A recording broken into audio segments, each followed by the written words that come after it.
Hello, Kelly here. Welcome. This is the first session of the Kneevember series. I've been stressing all week about the order to do this stuff in, and I thought, you know what, just start with something. Just pick something and start with that, because really, I suppose ultimately the order of these things doesn't really matter. So that's what I'm doing. So it may seem a bit random. It seems random to me. It probably won't seem random to you. You're probably not an overthinker like I am. Ultimately though, depending on how much time I have, I'll do some live sessions. I like doing lives.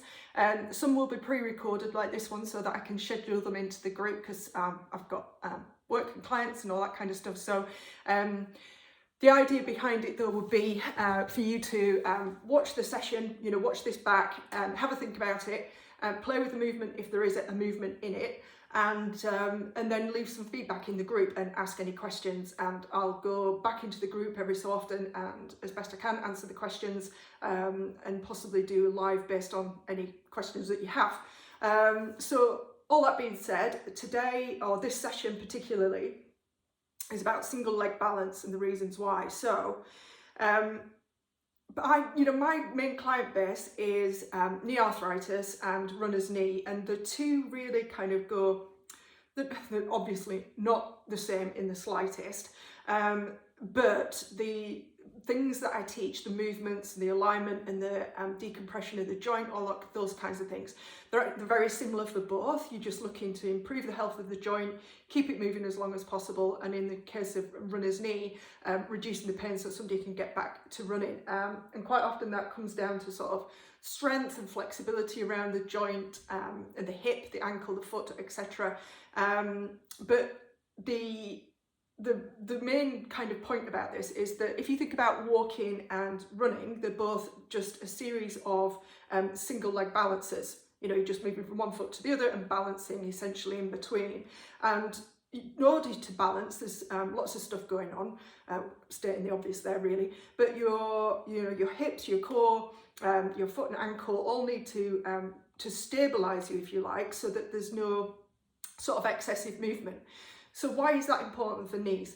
Well, the knee really is, I call it a slave joint. It's a slave to what the hip above it is doing and what the ankle below it is doing, or the ankle and foot. So the ankle and foot have lots of mobility, just like your hands and wrists, similar sort of mobility there. And the hip should have a lot of mobility as well. And then the knee, which is kind of stuck right in the middle, again, stating the obvious, it basically it's just a hinge joint. It does have a little bit of rotation and side to side stuff. There's a bit of that going on, but really it is just it should be a very stable, simple, if simple is a word that you can use in relation to knees, because they're not pretty complex, but you get the idea. Yeah, in terms of how much movement it's got, it's relatively simple. So, like I say, if your hip and your foot and ankle aren't behaving themselves as best they can, the knee gets a little bit of stress, let's put it that way. So this is kind of more a case of what I'm going to do now, what I'm going to show you, what we're going to go through, is a case of seeing where you're up to right now, right? So yeah, let's just do it.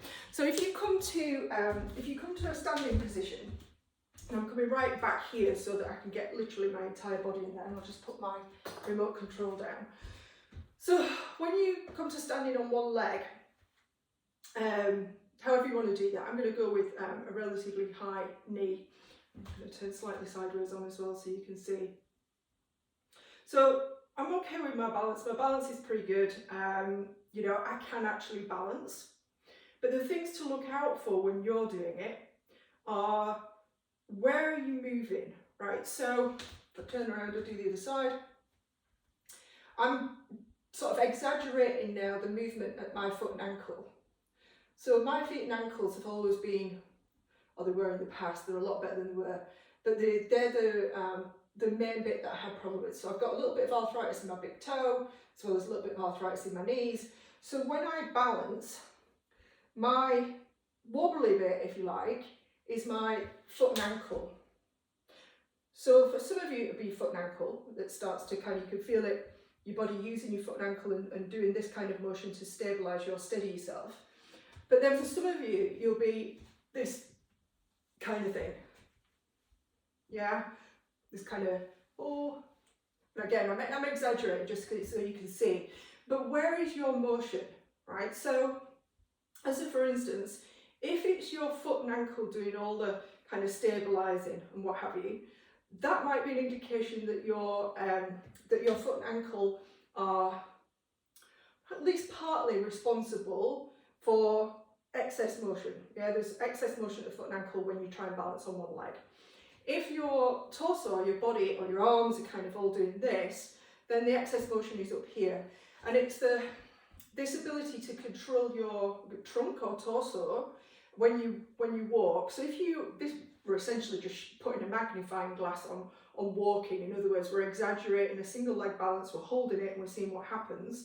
But if you can imagine it on a much smaller microscopic scale, when you take a step and you bring the other leg through, that single leg balance is a lot shorter, you know, and you use momentum to carry you forward instead of kind of coming into a balance with every step and holding it and seeing if you can. But if you're standing on one leg and your body is all over the place, and it might be more subtle than that, might not be all over the place, you know that excess motion is, it's going to have a knock-on effect further down. So as you're wobbling about, yeah, your knees are going to take more abuse. So we're going to eliminate excess motion essentially. So why am I going through this, right? So I don't give my clients generalised knee exercises. And it's the same reason why I'm not just going to, it's one of the reasons why I started with this session rather than a knee exercise, which we will get to, right? All sorts of stuff coming. Because if I was just to give cookie cutter kind of exercises to people, I'd have to give them everything. And you don't need everything, you need what's going to work for you. So if when you're stabilising it's your foot that's wobbling, you know there's some footwork to do. If you stand on one leg and it's your body that's wobbling, you know that you've got some trunk stabilisation. You could call it core work if you like, but that ability to control your body, your hips, this whole area. So glutes, hips, core, etc. Yeah. So it gives you a starting point. So the question really is, when you stand on one leg, where do you wobble? Is it sort of, do you feel yourself collapsing into one hip, which is very common, and which, I don't know if you can see that, it puts my my leg at an angle. I'm going to exaggerate this leg at an angle. Instead of it being vertical, it puts it at an angle, which is not great for your knee. So if you're a collapser, if you're a wobbler, if you're a foot wobbler, where are you? So you kind of need to know where you are so you know what to do, is the a long way of saying it. All right, so that's today. Have a play with the balance exercise, see where you wobble, tell me in the comments, and if you've got any questions or you want to pick my brain further, that's what we're here for, yeah? So ask away, I'd be delighted to hear from you.